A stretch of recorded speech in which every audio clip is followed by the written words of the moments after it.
Používáš opravdový balzám na rty nebo jenom tohle placebo? Většina balzámu na rty je placebo. S nějakou vůní, chvilka lesku, wow efekt a po hodině zase sucho. Začneš znovu mazat a znovu a nakonec se z tebe stává závislák jako na seriálu. Upřímně, většina balzámů na rty, jako je tenhle, je prostě placebo. S nějakou vůní, leskem, wow efekt a za půl hodiny máš zase totální sucho. A ty začneš mazat znovu a nakonec se z tebe stává závislák jak na seriálu.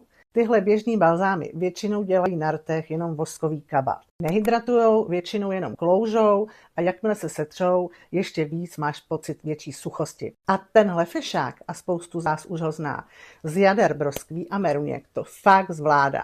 Hydratuje, pěstí a díky ricinovému oleji fakt drží.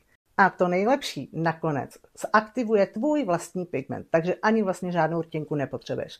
Ty máty to musíš prostě zažít.